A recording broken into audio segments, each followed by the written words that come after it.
الحمدللہ رب العالمین والصلاة والسلام علی سید الانبیاء والمرسلین اما بعد فاعوذ باللہ من الشیطان الرجیم بسم اللہ الرحمن الرحیم۔ سبق نمبر 72 فقہ بہار شریعت جلد نمبر 2 حصہ 11۔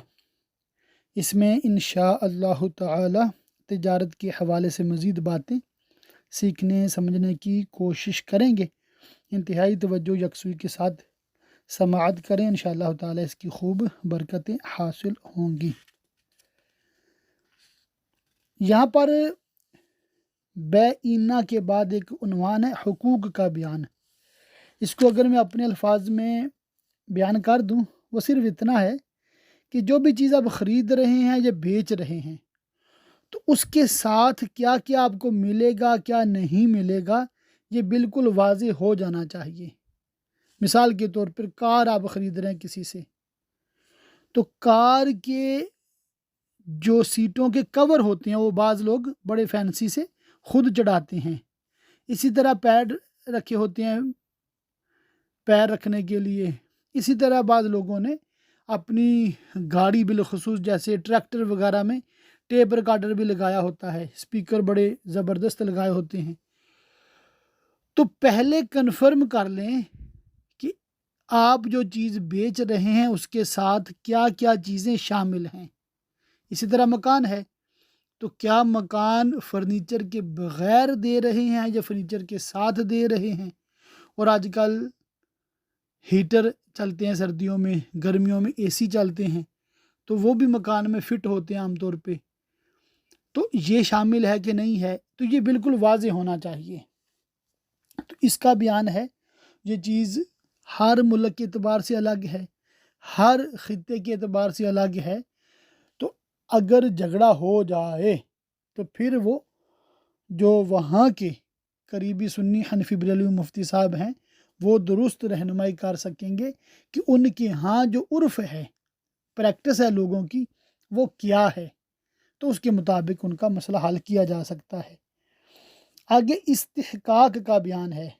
اس کے بارے میں لکھا ہے، کبھی ایسا ہوتا ہے کہ بظاہر کوئی چیز ایک شخص کی معلوم ہوتی ہے اور وہ واقع میں دوسرے کی ہوتی ہے، یعنی دوسرا شخص اس کا مدعی ہوتا ہے، دعویٰ کرنے والا ہوتا ہے کہ یہ میری ہے اور اپنی ملک ثابت کر دیتا ہے۔ اس کو استحقاق کہتے ہیں۔ استحقاق دو قسم ہے، ایک یہ کہ دوسرے کی ملک کو بالکل باطل کر دے، اس کو مبطل کہتے ہیں۔ یعنی ایسا استحقاق جو دوسرے کی ملک کو باطل کر دے، اس کو مبطل، باطل کرنے والا کہتے ہیں۔ دوسرا یہ کہ ملک کو ایک سے دوسرے کی طرف منتقل کر دے، اس کو ناقل کہتے ہیں، نقل کرنے والا۔ مبطل کی مثال حریت اصلیہ کا دعویٰ، یعنی یہ غلام تھا ہی نہیں، یا عتق کا دعویٰ، یا مدبر یا مکاتب ہونے کا دعویٰ۔ ناقل کی مثال یہ کہ زید نے بکر پر دعویٰ کیا کہ یہ چیز جو تمہارے پاس ہے تمہاری نہیں، میری ہے۔ استحقاق کی دوسری قسم کا حکم یہ ہے کہ اگر وہ چیز کسی عقد کے ذریعہ سے مدعا علیہ قابض کو حاصل ہوئی تو محض ملک ثابت کر دینے سے عقد فسخ نہیں ہوگا، کیونکہ وہ چیز ضرور قابل عقد ہے، یعنی مدعی کی چیز ہے جس کو دوسرے نے مدعا علیہ کے ہاتھ فروخت کر دیا۔ یہ بے فضولی ٹھہری جو مدعی کی اجازت پر موقوف ہے۔ مسئلہ نمبر 3 اور آخری اس ٹاپک کے حوالے سے، مستحق کے موافق قاضی نے فیصلہ صادر کر دیا، اس سے بے فسخ نہیں ہوئی۔ ہو سکتا ہے کہ مستحق مشتری سے وہ چیز نہ لے، ثمن وصول کر لے یا بے کو فسخ کر دے، اور یہ بھی ہو سکتا ہے کہ خود مشتری وہ چیز بائے کو واپس کر دے۔ مشتری خریدنے والا، بائے بیچنے والا، اور ثمن پھیر لے، یعنی اس کی جو قیمت ادا کی ہے وہ پھیر لے۔ اب بے فسخ ہو گئی، یا مشتری نے قاضی کو درخواست دی کہ بائے پر واپسی ثمن کا حکم صادر کرے، اس نے حکم دے دیا، یا یہ دونوں خود اپنی رضامندی سے عقد کو فسخ کریں۔ تو یہ ظاہرہ ہمارے سوسائٹی میں اس کی کئی مثالیں ہو سکتی ہیں کہ ایک بندے کی چیز پہ دوسرے نے قبضہ کر لیا ہوا ہے حالانکہ وہ حق کسی اور کا ہے، تو ان چیزوں کو پھر کورٹ کچہری کے ذریعہ سے حل کیا جاتا ہے۔ اور اسلام نے اس کے مطلب جو قوانین عطا فرمائے ہیں کہ جو مدعی ہے وہ گواہ پیش کرے اور اس حساب سے پھر فیصلہ کیا جاتا ہے۔ اس کا بیان انشاءاللہ تعالی سبق نمبر 73 انشاءاللہ تعالی اس میں ہم قضاء کا بیان پڑھیں گے، اس میں انشاءاللہ تعالی اس کی تفصیلات آ جائیں گی، اس لیے اس ٹاپک کو مزید یہاں پر ریکارڈ نہیں کروا رہے۔ آگے ایک ٹاپک ہے بے سلم کا بیان۔ میں نے تحریری طور پر آپ لوگوں کو شاید سبھی کو لکھ کر بھیجا تھا کہ تجارت کے جو مسائل ہیں نا یہ آسان ہیں، مگر جو ٹرمز ہیں، اصطلاحات ہیں، یہ عربی میں چونکہ ہیں تو اس لیے ہمیں مشکل نظر آتی ہیں، تو گھبرانا نہیں، انشاءاللہ تعالی عالم کورس اردو کے شرکا منزل قریب ہے۔ مطلب یہ ہے کہ جو ہم نے مرابحہ، تولیہ وغیرہ کے مسائل پڑھے تھے، سود کے، قرض کے، تو وہ اگر کوئی بات آپ کو سمجھ نہیں آئی تو اس کو دوبارہ دیکھ لیں، اور پھر بھی سمجھ نہیں آئی تو ضرور پوچھ لیں، تو جو انشاءاللہ تعالی بات سمجھ میں آ جائے گی۔ بے سلم ہوتی کیا ہے؟ بے تو آپ کو پتہ ہے نا، خرید و فروخت، ٹھیک ہے۔ یہاں پر لکھا ہے کہ بے کی 4 صورتیں ہیں: دونوں طرف عین ہو، دونوں طرف ثمن، ایک طرف عین ایک طرف ثمن۔ اگر دونوں طرف عین ہو اس کو مقایضہ کہتے ہیں، اس کو انگلش میں میرے خیال میں بارٹر سسٹم بھی کہتے ہیں، کہ ایک بندے نے گیہوں دیے، دوسرے نے گوشت دیا، ٹھیک ہے، تو یہ کیا ہوا؟ عین کے بدلے عین۔ اور دونوں طرف ثمن ہو تو بے صرف کہتے ہیں، دونوں طرف ثمن ہو، جیسے مثال ہے ادھر بھی سونا ادھر بھی سونا، یا ادھر سونا ادھر چاندی، کیونکہ سونا چاندی جو ہے یہ عین نہیں ہے، یہ ثمن کے طور پہ استعمال ہوتا تھا پہلے دور میں، آج کل تو روپیہ پیسہ یوز ہوتا ہے اکثر۔ اور تیسری صورت میں کہ ایک طرف عین ہو اور ایک طرف ثمن، اس کی 2 صورتیں ہیں۔ اگر مبیع کا موجود ہونا ضروری ہو تو بے مطلق ہے، نارمل جو خرید و فروخت ہوتی ہے، اور ثمن کا فوراً دینا ضروری ہو تو بے سلم ہے، ثمن کا فوراً دینا ضروری ہو تو بے سلم ہے۔ لہٰذا سلم میں جس کو خریدا جاتا ہے وہ بائع کے ذمہ دین ہے، یعنی اس کے ذمہ قرض کی طرح ہے، اور مشتری ثمن کو فی الحال ادا کرتا ہے۔ جو روپیہ دیتا ہے اس کو رب السلم یعنی اور مسلم کہتے ہیں، کسی کے حوالے کرنا، مسلم کا ایک معنی حوالے کرنے والی چیز، اور دوسرے کو مسلم الیہ، الیہ ہی اس کی طرف، مسلم جو چیز تسلیم کی جائے، سپرد کی جائے، حوالے کی جائے، اور مبیع کو مسلم فیہ، فیہ مطلب اس میں، کہ اس میں بے سلم ہوئی ہے، جو چیز بیچی اور خریدی جا رہی ہے، اور ثمن کو راس المال کہتے ہیں۔ بے مطلق کے جو ارکان ہیں وہ اس کے بھی ہیں، اس کے لیے بھی جب و قبول ضروری ہے۔ ایک کہے میں نے تجھ سے سلم کیا، دوسرا کہے میں نے قبول کیا، اور بے کا لفظ بولنے سے بھی سلم کا انعقاد ہوتا ہے۔ بے سلم کی شرائط، بے سلم کے چند شرطیں ہیں جن کا لحاظ ضروری ہے۔ نمبر 1، عقد میں شرط خیار نہ ہو، نہ دونوں کے لیے نہ ایک کے لیے۔ راس المال کی جنس کا بیان کہ روپیہ ہے یا اشرفی یا نوٹ یا پیسہ، یہ بالکل واضح ہو۔ آج کل کے دور میں جیسے یہ خرید و فروخت اگر روپیز میں ہے تو کون سا روپیہ، انڈین یا پاکستانی؟ عام طور پہ انٹرنیشنل مارکیٹ میں اس طرح کے سوال کی صورت پیش آتی ہے کہ پاؤنڈ میں خرید و فروخت کرنی ہے یا یورو میں کرنی ہے، کرنسی میں کرنی ہے یا گولڈ میں کرنی ہے۔ اس کی نوع کا بیان، یعنی مثلاً اگر وہاں مختلف قسم کے روپے اشرفیاں رائج ہوں تو بیان کرنا ہوگا کہ کس قسم کے روپے یا اشرفیاں ہیں۔ بیان وصف اگر کھرے کھوٹے کئی طرح کے سکے ہوں تو اسے بھی بیان کرنا ہوگا۔ راس المال کی مقدار کا بیان بھی کتنا، یہ بھی کرنا واضح بہت ضروری ہے۔ اسی مجلس عقد میں راس المال پر مسلم الیہ کا قبضہ ہو جائے، ابتدائے مجلس میں قبضہ ہو یا آخر مجلس میں، دونوں جائز ہیں۔ اگر دونوں اس مجلس سے ایک ساتھ اٹھ کھڑے ہوئے وہاں سے چل دیے مگر ایک دوسرے سے جدا نہ ہوا اور 2-1 میل چلنے کے بعد قبضہ ہوا، یہ بھی جائز ہیں۔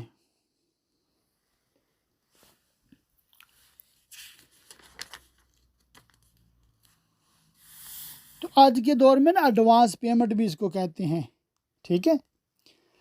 مسلم فی کی جنس بیان کرنا، گیہوں جو میں پہلے بھی آپ کو کہا تھا کہ صرف عربی اصطلاحات کا فرق ہے، مسائل مشکل نہیں ہیں۔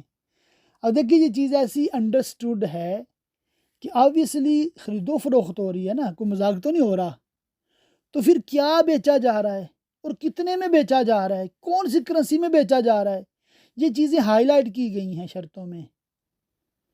یعنی کہ جو عام طور پہ سمجھدار، سلیقہ شعار، سلیم الفطرت تاجروں کا طریقہ ہوتا ہے، پریکٹس ہوتی ہے، اخلاقی طور پر بھی، شرعی اعتبار سے بھی، قانونی اعتبار سے بھی، جو بالکل سیف اینڈ ساؤنڈ بزنس ہے، اس کے یہ اصول بیان کیے گئے ہیں۔ نمبر 9، اس کی نوع کا بیان، فلاں قسم کے گیہوں، کہ گیہوں بھی کئی قسم کے ہوتے ہیں، نئے پرانے اور مختلف کمپنیوں کے۔ نمبر 9، بیان وصف جید ردی اوسط درجہ، کوالٹی کا بھی بیان ہونا چاہیے۔ ماپ یا تول، عدد یا گزوں سے اس کی مقدار کا بیان کر دینا ضروری ہے۔ نمبر 11 شرط ہے، مسلم فی دینے کی کوئی میعاد مقرر ہو اور وہ میعاد معلوم ہو فوراً دے دینا قرار پایا، یہ جائز نہیں۔ نمبر 12، مسلم فی وقت عقد سے ختم میعاد تک برابر دستیاب ہوتا رہے، نہ اس وقت معدوم ہو، نہ ادا کے وقت معدوم ہو، نہ درمیان میں کسی وقت بھی وہ ناپید ہو۔ ان تینوں زمانوں میں سے ایک میں بھی معدوم ہوا تو سلم ناجائز۔ اس کے موجود ہونے کے یہ معنی ہے کہ بازار میں ملتا ہو، اور اگر بازار میں نہ ملے تو موجود نہ کہیں گے اگر یہ گھروں میں پایا جاتا ہو۔ نمبر 13، مسلم فی ایسی چیز ہو کہ معین کرنے سے معین ہو جائے، روپیہ اشرفی میں سلم جائز نہیں کہ یہ متعین نہیں ہوتے۔ 14، مسلم فی اگر ایسی چیز ہو جس کی مزدوری اور باربرداری دینی پڑے تو وہ جگہ معین کر دی جائے جہاں مسلم فی ادا کرے۔ 11 اور آخری مسئلہ ہے، بیع سلم کا حکم یہ ہے کہ مسلم الیہ ثمن کا مالک ہو جائے گا اور رب سلم مسلم فی کا۔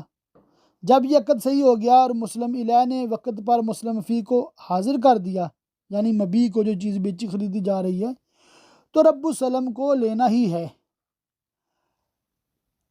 ہاں اگر شرائط کے خلاف وہ چیز ہے تو مسلم الیہ کو مجبور کیا جائے گا کہ جس چیز پر بیع سلم منعقد ہوئی وہ حاضر لائے۔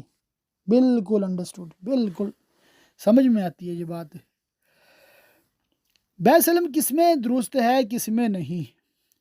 مسئلہ 12 ہے، بیع سلم اس چیز کی ہو سکتی ہے جس کی صفت کا انضباط ہو سکے۔ اب انضباط مشکل لفظ ہے، کوئی فکر کی بات نہیں ہے، اس کا معنی نمبر 6 کے تحت لکھا ہے، تعیین ہو سکے اور اس کی مقدار معلوم ہو سکے۔ وہ چیز کیلی ہو، جو، گیہوں، یا وزنی جیسے لوہا، تانبا، یا عددی متقارب جیسے اخروٹ، انڈا، پیسہ، ناشپاتی وغیرہ۔ خام اینٹ اور پختہ اینٹوں میں سلم صحیح ہے جبکہ سانچہ مقرر ہو، جیسے اس زمانہ میں 10 انچ طول یعنی لمبائی اور 5 انچ عرض یعنی چوڑائی، یہ بیان بھی کافی ہے۔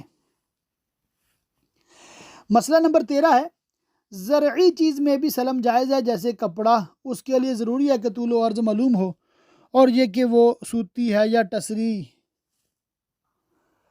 ٹسری کو مصنوعی ریشم سے بنا ہوا کپڑا بھی کہتے ہیں، ریشمی یا مرکب اور کیسا بنا ہوا ہوگا، فلاں شہر کا، فلاں کارخانہ، فلاں شخص کا اس کی بناوٹ کیسی ہوگی، باریک ہوگا، موٹا ہوگا، اس کا وزن کیا ہوگا، جبکہ بے میں وزن کا اعتبار ہوتا ہے۔ یعنی بعض کپڑے ایسے ہوتے ہیں کہ ان کا وزن میں کم ہونا خوبی ہے، اور بعض میں وزن کا زیادہ ہونا یہ خوبی ہے۔ بچھونے، چٹائیاں، دریاں، ٹاٹ، کمبل کو کمل لکھا ہے۔ جب ان کا طول و عرض و صفت سب چیزوں کی وضاحت ہو جائے تو ان میں بھی سلم ہو سکتا ہے۔ بالکل ٹھیک ہو گیا۔ تو آگے انہوں نے چند اور بھی مثالیں دی ہیں کن میں جائز ہے کن میں جائز نہیں ہے۔ راس المال اور مسلم فی پر قبضہ اور ان میں تصرف۔ مسلم علیہ راس المال میں قبضہ کرنے سے پہلے کوئی تصرف نہیں کر سکتا، اور رب السلم مسلم فی میں کسی قسم کا تصرف نہیں کر سکتا۔ مثلا اسے بیع کر دے یا کسی سے کہے فلاں سے میں نے اتنے من گیہوں میں سلم کیا ہے، وہ تمہارے ہاتھ بیچے، نہ اس میں کسی کو شریک کر سکتا ہے کہ کسی سے کہے 100 روپے سے میں نے سلم کیا ہے، اگر 50 تم دے دو تو برابر کے شریک ہو جاؤ، یا اس میں تولیہ یا مرابحہ کرے، یہ سب تصرفات ناجائز۔ اگر خود مسلم علیہ کے ساتھ یہ عقود کیے، مثلا اس کے ہاتھ انہی داموں میں یا زیادہ داموں میں بیع کر ڈالی یا اسے شریک کر لیا، یہ بھی ناجائز ہے۔ اگر ابو سلم نے مسلم فی اس کو ہبہ کر دیا اور اس نے قبول بھی کر لیا تو یہ اکالہ سلم قرار پائے گا، اور حقیقتاً ہبہ نہ ہوگا، اور راس المال واپس کرنا ہوگا۔ راس المال جو چیز قرار پائی ہے اس کے عوض میں دوسری جنس کی چیز دینا جائز نہیں۔ روپے سے سلم ہوا، اس کی جگہ اشرفی یا نوٹ دیا، یہ ناجائز ہے۔ جو بات طے ہوئی ہے وہی کرنی ہے۔ مسئلہ 33 ہے، مسلم فی کے بدلے میں دوسری چیز لینا دینا ناجائز ہے۔ ہاں اگر مسلم علیہ نے مسلم فی اس سے بہتر دیا جو ٹھہرا تھا تو رب السلم اس کے قبول سے انکار نہیں کر سکتا، اسے گھٹیا پیش کرتا ہے تو انکار کر سکتا ہے۔ تو یہ بالکل مطلب انڈرسٹوڈ بات ہے۔ بیع سلم کا اکالہ عنوان ہے۔ سلم میں اکالہ درست ہے، یہ بھی ہو سکتا ہے کہ پورے سلم میں اکالہ کیا جائے، یوں بھی ہو سکتا ہے کہ اس کے کسی جز میں اکالہ کریں۔ اگر پورے سلم میں اکالہ کیا، میعاد پوری ہونے سے قبل یا بعد، راس المال مسلم علیہ کے پاس موجود ہو یا نہ ہو، بہرحال اکالہ درست ہے۔ اگر راس المال ایسی چیز ہو جو معین کرنے سے معین ہوتی ہے، مثلا گائے، بیل، کپڑا وغیرہ، اور یہ چیز بعینہ ہی مسلم علیہ کے پاس موجود ہے تو بعینہ ہی اسی کو واپس کرنا ہوگا، اگر موجود نہ ہو تو اگر مثلی ہے اس کی مثل دینی ہوگی، اور قیمتی ہو تو قیمت دینی پڑے گی۔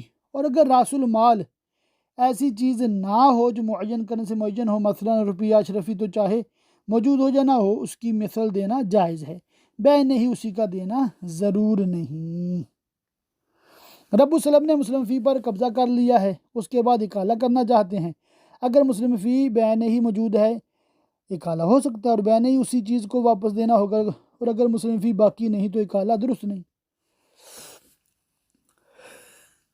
یعنی کہ اکالہ کیا ہوتا ہے کہ جو اپنے ایک چیز دوسرے کو بیچ دی، اس نے خرید لی، اب آپ چاہتے ہیں نہیں وہ پیسے لے لو واپس، میری چیز مجھے واپس دے دو،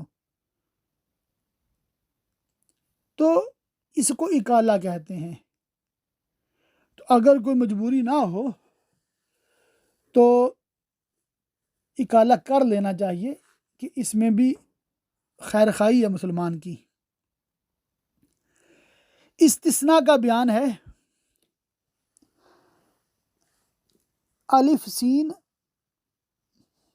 تے صاد نون الف عین، استثناء کا بیان۔ کبھی ایسا ہوتا ہے کاریگر کو فرمائش دے کر چیز بنوائی جاتی ہے، اس کو استثناء کہتے ہیں۔ اگر اس میں کوئی میعاد مذکور ہو اور وہ 1 ماہ سے کم کی نہ ہو تو وہ سلم ہے۔ تمام وہ شرائط جو بیع سلم میں مذکور ہوئے ان کی مراعات کی جائے۔ یہاں یہ نہیں دیکھا جائے گا کہ اس کے بنوانے کا چلن اور رواج مسلمانوں میں ہے یا نہیں، بلکہ صرف یہ دیکھیں گے کہ اس میں سلم جائز ہے یا نہیں۔ اگر مدت ہی نہ ہو یا 1 ماہ سے کم کی مدت ہو تو استثناء ہے، اور اس کے جواز کے لیے تعامل ضروری ہے، یعنی جس کے بنوانے کا رواج ہے، جیسے موزہ، جوتا، ٹوپی وغیرہ، اس میں استثناء درست ہے، اور جس میں رواج نہ ہو جیسے کپڑا بنوانا، کتاب چھپوانا، اس میں صحیح نہیں۔ تو یہ استثناء جو ہے اس میں علماء کا اختلاف ہے کہ استثناء کو بیع قرار دیا جائے یا صرف وعدہ ہے، تو فتویٰ یہی ہے کہ یہ بھی بیع کی ایک قسم ہے۔ اچھا، بیع کے متفرق مسائل ہیں، ان میں سے چند انشاءاللہ تعالیٰ ہم دیکھتے ہیں۔ مسئلہ نمبر 1 ہے مٹی کی گائے، بیل، ہاتھی، گھوڑا اور ان کے علاوہ دوسرے کھلونے بچوں کے کھیلنے کے لیے خریدنا ناجائز ہے۔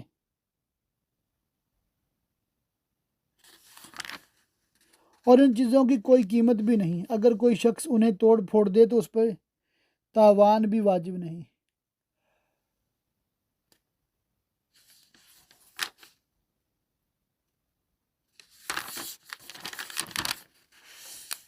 مسئلہ 2، کتا، بلی، ہاتھی، چیتا، باز، شکرا، بحری، ان سب کی بیع جائز ہے۔ شکاری جانور معلم، لام پر زبر ہے، ہوں یا غیر معلم یعنی سکھائے ہوئے یا نہ سکھائے ہوئے، بیع یعنی خرید و فروخت ان کی صحیح ہے۔ بندر کو کھیل اور مذاق کے لیے خریدنا منع ہے، اس کے ساتھ کھیلنا اور تمسخر کرنا حرام ہے۔ تو جو لوگ بندر کا تماشا دیکھتے ہیں نا، یہ بھی جائز نہیں ہے۔ مچھلی کے سوا پانی کے تمام جانور، ان کی بیع جو خرید و فروخت یہ جائز نہیں ہے۔ تو اس میں مطلب کافی مسائل ہیں مختلف چیزوں کے حوالے سے، یہ آپ خود ہی ایک نظر دیکھ لیجئے گا۔ کیا چیز شرط فاسد سے فاسد ہوتی ہے اور کس کو شرط پر معلق کر سکتے ہیں، یہ انشاءاللہ تعالیٰ کچھ پڑھتا ہوں۔ تنبیہ، کیا چیز شرط سے فاسد ہوتی ہے اور کیا نہیں ہوتی، اور کس کو شرط پر معلق کر سکتے ہیں اور کس کو نہیں کر سکتے۔ اس کا قاعدہ کلیہ یہ ہے کہ جب مال کو مال سے تبادلہ کیا جائے تو وہ شرط فاسد سے فاسد ہوگا۔ جیسے بیع کو شروط فاسدہ سے بیع ناجائز ہو جاتی ہے، جس کا بیان پہلے مذکور ہوا، اور جہاں مال کو مال سے بدلنا نہ ہو وہ شرط فاسد سے فاسد نہیں، خواہ مال کو غیر مال سے بدلنا ہو، جیسے نکاح، طلاق، خلا علی المال، یا از قبیل تبرعات ہو جیسے ہبہ۔ وصیت، ان میں خود وہ شروط فاسدہ ہی باطل ہو جاتی ہیں، اور قرض اگرچہ انتہاءً مبادلہ ہے مگر ابتداءً چونکہ تبرع ہے، شرط فاسد سے فاسد نہیں۔ دوسرا قاعدہ یہ ہے کہ جو چیز از قبیل تملیک یا تقیید ہو، تقیید کا معنی لکھا ہے مالک بنانے یا کسی چیز کے ساتھ مقید کرنے کی قسم سے ہو، اس کو شرط پر معلق نہیں کر سکتے۔ تملیک کی مثال بیع، اجارہ، ہبہ، صدقہ، نکاح، اقرار وغیرہ۔ تقیید کی مثال رجعت، وکیل کو معزول کرنا، غلام کے تصرفات روک دینا۔ اور اگر تملیک و تقیید نہ ہو بلکہ از قبیل اسقاط ہو، اسقاط کیا ہوتا ہے؟ ساقط کرنے کی قسم سے، جیسے طلاق، یا از قبیل التزامات یا اطلاقات۔ التزامات جیسے نماز، روزہ، اطلاقات جیسے غلام کو تجارت کی اجازت دینا، مکاتب بنانا۔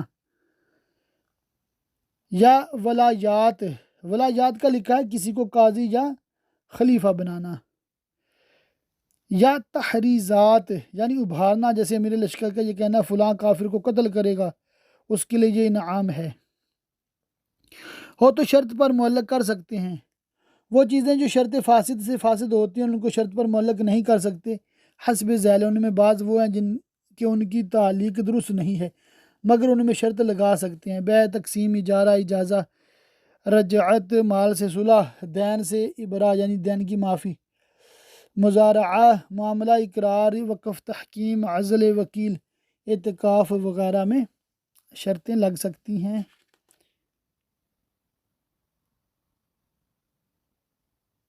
شرط پر معلق نہیں کر سکتے، ان میں شرطیں نہیں لگ سکتی ہیں۔ بیع صرف کا بیان ایک نیا ٹاپک ہے۔ مسئلہ نمبر 1 ہے صرف کے معنی ہم پہلے بتا چکے ہیں، یعنی سمن کو سمن سے بیچنا۔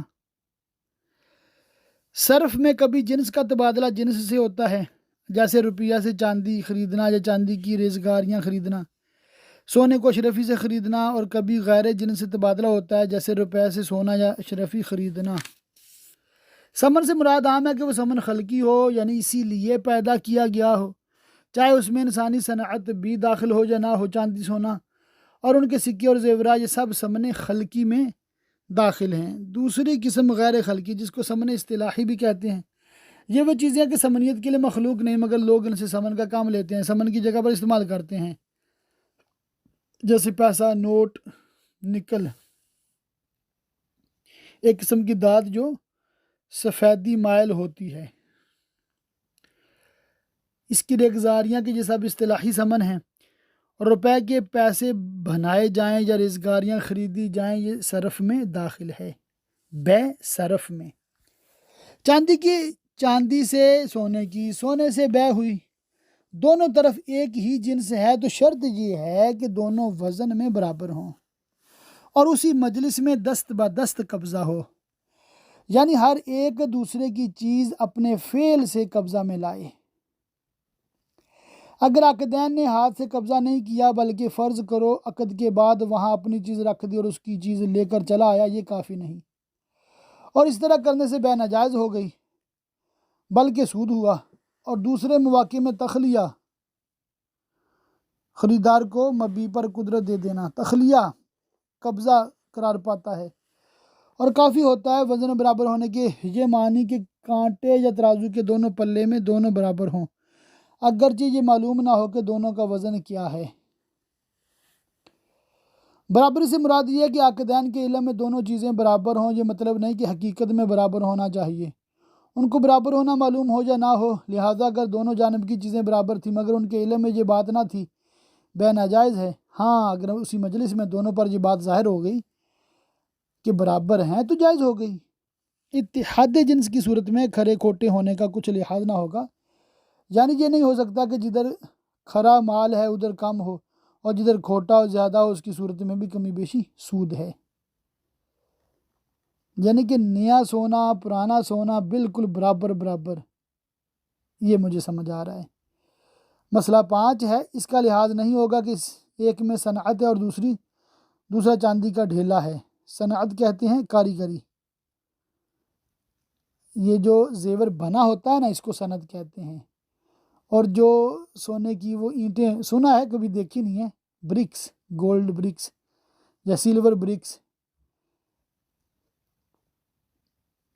یا ایک سکہ ہے دوسرا ویسا ہی ہے، اگر ان اختلافات کی وجہ سے کم و بیش کیا تو حرام و سود ہے۔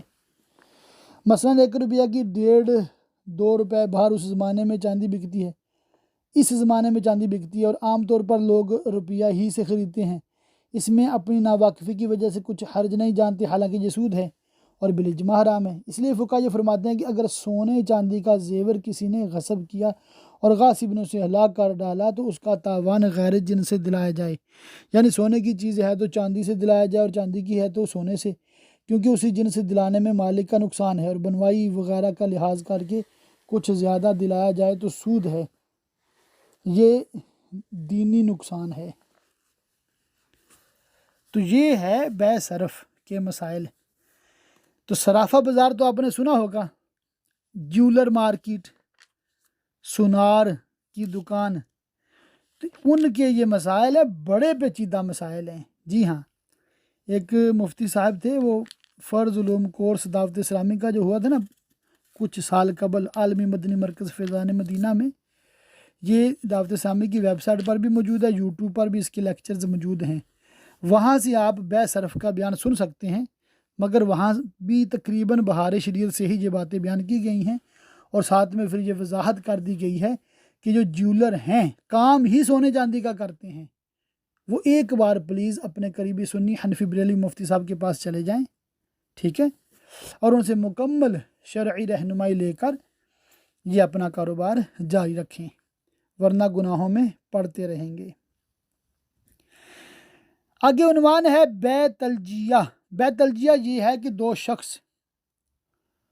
اور لوگوں کے سامنے بظاہر کسی چیز کا بیچنا خریدنا چاہتے ہیں، مگر ان کا ارادہ اس چیز کے بیچنے خریدنے کا نہیں ہے۔ اس کی ضرورت یوں پیش آتی ہے کہ جانتا ہے فلاں شخص کو معلوم ہو جائے گا کہ یہ چیز میری ہے تو زبردستی چھین لے گا، میں اس کا مقابلہ نہیں کر سکتا، اس میں یہ ضروری ہے کہ مشتری کہہ دے کہ میں بظاہر تم سے بے کروں گا اور حقیقتاً بے نہیں ہوگی، اور اس امر پر لوگوں کو گواہ بھی کرے، محض دل میں یہ خیال کر کے بے کی اور زبان سے اس کو ظاہر نہیں کیا ہے، یہ تلجیہ نہیں۔ تلجیہ کا حکم ہزل کا ہے، ہزل یعنی ہنسی مذاق کا ہے، کہ صورت بے کی ہے اور حقیقتاً بے نہیں۔ آج کل جس کو فرضی بے کہا کرتے ہیں وہ اسی تلجیہ میں داخل ہو سکتی ہے جبکہ اس کی شرائط پائی جائیں۔ مسئلہ 44، تلجیہ کی 3 صورتیں ہیں، نفس عقد میں تلجیہ ہو یا مقدار ثمن میں یا جنس ثمن میں۔ نفس عقد میں تلجیہ کی وہی صورت ہے جو مذکور ہوئی کہ بائع نے مشتری سے کچھ خاص لوگوں کے سامنے یہ کہہ دیا کہ میں لوگوں کے سامنے ظاہر کروں گا کہ اپنا مکان تمہارے ہاتھ بیچا اور تم قبول کرنا، اور یہ بے و شراء محض دکھاوے میں ہوگا، حقیقت میں نہیں ہوگا۔ چنانچہ اسی طور پر بے ہوئی۔ ثمن کی مقدار میں تلجیہ کی صورت یہ کہ آپس میں ثمن 1000 طے ہوا ہے، مگر یہ طے ہوا کہ ظاہر 2000 کیا جائے گا۔ اس صورت میں ثمن وہ ہوگا جو خفیہ طے ہوا ہے، جیسا کہ آج کل اکثر شفا سے بچانے کے لیے دستاویز میں بڑھا کر ثمن لکھتے ہیں تاکہ اولاً تو ثمن کی کثرت دیکھ کر شفا ہی نہ کرے گا، اور کرے بھی تو وہ رقم دے گا جو ہم نے دستاویز میں لکھائی ہے۔ یہ حرام اور فریب اور حق تلفی ہے۔ یہ بہت ہوتا ہے یہ شفا کا جو مسائل ہے، پٹواریوں کے پاس چلے جائیں جن کے لیے ممکن ہے تو آپ کو پتہ چلے گا بھی کیا کیا ڈرامے کر رہے ہیں لوگ۔ تیسری صورت کہ خفیہ روپے ثمن قرار پائے اور ظاہر میں اشرفیوں کو ثمن قرار دیا۔ مسئلہ 45، بے تلجیہ کا یہ حکم ہے کہ یہ بے موقوف ہے، جائز کر دے تو جائز ہوگی، رد کر دے تو باطل ہوگی، یعنی جبکہ نفس عقد میں تلجیہ ہو۔ بیع الوفا آخری عنوان ہے حصہ 11 کا۔ مسئلہ 49 ہے بیع الوفا، اس کو بیع الامانت اور بیع الاطاعت اور بیع المعاملہ بھی کہتے ہیں۔ اس کی صورت یہ ہے کہ اس طور پر بیع کی جائے کہ بائع جب ثمن مشتری کو واپس کر دے گا تو مشتری مبیع کو واپس کر دے گا، یا یوں کہ مدیون نے دائن کے ہاتھ دین کے عوض میں کوئی چیز بیع کر دی اور یہ طے ہو گیا کہ جب میں دین ادا کر دوں گا تو اپنی چیز لے لوں گا، یا یوں کہ میں نے یہ چیز تمہارے ہاتھ اتنے میں بیع کر دی اس طور پر کہ جب سمجھ لاؤں گا تو تم میرے ہاتھ بیع کر دینا۔ آج کل جو بیع الوفا لوگوں میں جاری ہے اس میں مدت بھی ہوتی ہے کہ اگر اس مدت کے اندر یہ رقم میں نے ادا کر دی تو یہ چیز میری ورنہ تمہاری۔ اس کا ایک مسئلہ بھی انشاءاللہ تعالیٰ دیکھ لیتے ہیں، آخری مسئلہ ہے مسئلہ نمبر 50۔ بیع الوفا حقیقت میں رہن ہے، گروی رکھنا جسے ہم کہتے ہیں نا۔ لوگوں نے رہن کے منافع کھانے کی یہ ترکیب نکالی ہے کہ بیع کی صورت میں رہن رکھتے ہیں تاکہ مرتہن اس کے منافع سے مستفید ہو، لہٰذا رہن کے تمام احکام اس میں جاری ہوں گے اور جو کچھ منافع حاصل ہوں گے سب واپس کرنے ہوں گے، اور جو کچھ منافع اپنے صرف میں لا چکا ہے یا ہلاک کر چکا ہے سب کا تاوان دینا ہوگا، اور اگر مبیع ہلاک ہو گئی تو دین کا روپیہ بھی ساقط ہو جائے گا بشرطے کہ وہ دین کی رقم کے برابر ہو، اور اگر اس کے پڑوس میں کوئی مکان یا زمین فروخت ہو تو شفا بائع کا ہوگا کہ وہی مالک ہے، مشتری کا نہیں کہ وہ مرتہن ہے۔ بیع الوفا کا معاملہ نہایت پیچیدہ ہے، فقہاء کرام کے اقوال اس کے متعلق بہت مختلف واقع ہوئے ہیں۔ علامہ صاحب بحر نے اس کے بارے میں 8 قول ذکر کیے، فتاوی بزازیہ میں 9 قول مذکور ہیں، بعض نے 10 قول ذکر کیے ہیں۔ فقیر یہ اپنے عاجزی کے طور پر قبلہ مفتی امجد علی اعظمی صاحب لکھتے ہیں کہ فقیر نے صرف اس قول کو ذکر کیا کہ یہ حقیقت میں رہن ہے، کہ عقدین کا مقصود اسی کی تائید کرتا ہے، اور اگر اس کو بیع بھی قرار دیا جائے جیسا کہ اس کا نام ظاہر کرتا ہے، اور خود عقدین بھی عموماً لفظ بیع ہی سے عقد کرتے ہیں، تو یہ شرط کہ ثمن واپس کرنے پر مبین کو واپس کرنا ہوگا، یہ شرط بائع کے لیے مفید اور مقتضی عقد کے خلاف ہے، اور ایسی شرط بیع کو فاسد کرتی ہے۔ جیسا کہ معلوم ہو چکا، اس صورت میں بھی بائع و مشتری دونوں گناہ گار بھی ہوں گے اور مبیع کے منافع مشتری کے لیے حلال نہ ہوں گے، بلکہ جو منافع موجود ہوں انہیں واپس کرے اور جو خرچ کر ڈالے ان کا تاوان دے، البتہ جو بغیر اس کے فعل کے ہلاک ہو گئے ہوں وہ ساقط، لہٰذا ایسی بیع سے اجتناب ہی کا حکم دیا جائے گا۔ اللہ اللہ، مطلب کیا سیکھا آپ نے؟ صرف اتنا سیکھ لیں، یہ کافی ہے کہ اگر کوئی کسی کے پاس کوئی چیز گروی رکھتا ہے، ٹھیک ہے، مکان ہے، دکان ہے، گاڑی ہے، بائک ہے، کچھ بھی گروی رکھتا ہے تو اس چیز سے آپ نفع نہیں اٹھا سکتے، بالکل نہیں، وہ بطور امانت رکھنی ہے اپنے پاس، اس کو کرائے پہ بھی نہیں دے سکتے۔ اللہ تعالی ہم سب کو شریعت اسلامیہ کو خوب اچھے طریقے سے سمجھنے، عمل کرنے، یاد رکھنے اور دوسروں تک پہنچاتے رہنے کی توفیق رفیق مرحمت فرمائے، آمین بجاہ النبی الامین وصلی اللہ تعالی علیہ وآلہ وصحبہ وبارک وسلم۔